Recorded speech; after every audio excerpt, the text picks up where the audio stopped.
अथ अष्टमो अध्याय। उनके ऐसा कहने पर भगवान विष्णु हंसते हुए बोले, मैं लक्ष्मी को त्याग दूंगा।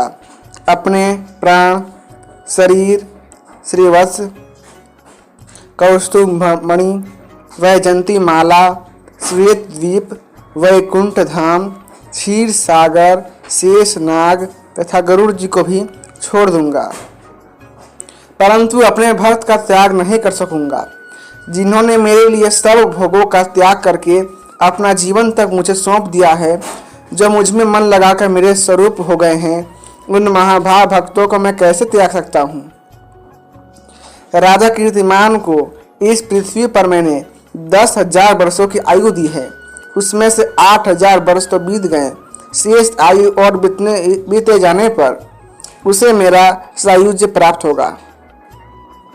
उसके बाद पृथ्वी पर बेन नामक दुष्ट आत्मा राजा होगा, जो संपूर्ण वेदोक्त महाधर्मों का लोप कर देगा।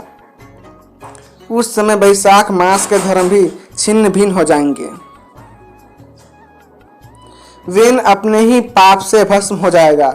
तत्पश्चात मैं पृथ्वी होकर पुनः सब धर्मों का प्रचार करूंगा। उस समय लोगों में वैशाख मास के धर्मों को भी प्रसिद्ध करूंगा। सहस्त्रों मनुष्यों में कोई ऐसा होता है जो मुझ में अपने मन प्राण अर्पित करके अपना सर्वस्व मुझे समर्पित कर दे और मेरा भक्त हो जाए। जो ऐसा होता है वही मेरे धर्मों का प्रचार करता है। इस वैशाख मास में भी मैं वैशाख धर्म में तत्पर रहने वाले महात्मा पुरुषों तथा राजा के द्वारा समयानुसार तुम्हारे लिए भाग दिलाऊंगा। लोक में जो कोई भी वैशाख मास का व्रत करेंगे वे तुम्हें भाग देने वाले होंगे। उनके वैशाख मास में बताए हुए महाधर्म के पालन में तुम कभी विघ्न न उपस्थित करना। यमराज को इस प्रकार आश्वासन देकर भगवान विष्णु वहीं अंतर ध्यान हो गए। ब्रह्मा जी भी अपने सेवकों के साथ सत्यलोक को चले गए। उनके बाद यमराज भी अपनी पुरी को पधारे। वैशाख मास की पूर्णिमा को पहले धर्मराज के उद्देश्य से जल से भरा हुआ घड़ा, दही और अन्न देना चाहिए। उसके बाद पितरों, गुरुओं और भगवान विष्णु के उद्देश्य से शीतल जल, दही, अन्न, पान और दक्षिणा फल के साथ कांसे के पात्र में रखकर ब्राह्मण को देना चाहिए। भगवान विष्णु की दिव्य प्रतिमा वैशाख मास की महात्म्य कथा सुनाने वाले दीन ब्राह्मण को देनी चाहिए। उस धर्म वक्ता ब्राह्मण को अपने धन से भी पूजित करना चाहिए। राजा कीर्तिमान ने सब कुछ उसी प्रकार किया। उन्होंने पृथ्वी पर मनोवांछित भोग भोग कर शेष आयु पूर्ण होने के पश्चात पुत्र पौत्र आदि के साथ श्री विष्णु धाम को प्रस्थान किया।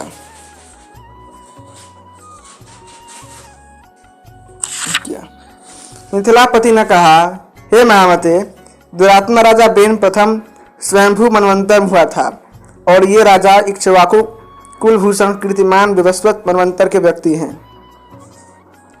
यह बात पहले मैंने आपके मुख से सुन रखी है, परंतु इस समय आपने और ही बात कही है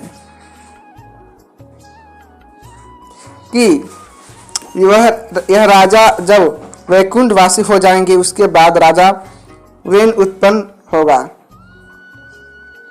मेरे इस संशय को आप निवृत्त कीजिए। श्रुतदेव ने कहा, राजन, पुराणों में जो विषमता प्रतीत होती है वह युग भेद और कल्प भेद की व्यवस्था के अनुसार है। किसी कल्प में ऐसा ही हुआ होगा कि पहले राजा कीर्तिमान और पीछे बेन हुआ होगा। इसलिए कहीं कथा में समय की विपरीतता देखकर उसके अप्रामाणिक होने की आशंका नहीं करनी चाहिए। अतः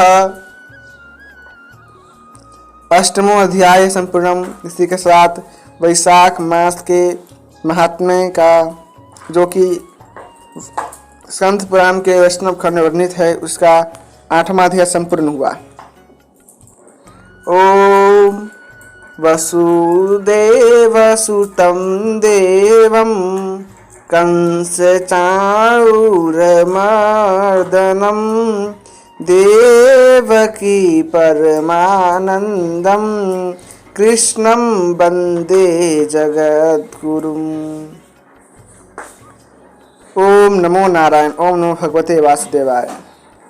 यदि आपको कथा पसंद आई है तो कृपा करके वीडियो को लाइक कीजिएगा, सब्सक्राइब कीजिएगा और अपने दोस्तों के साथ ज़रूर शेयर कीजिएगा। जय श्रीमन नारायण।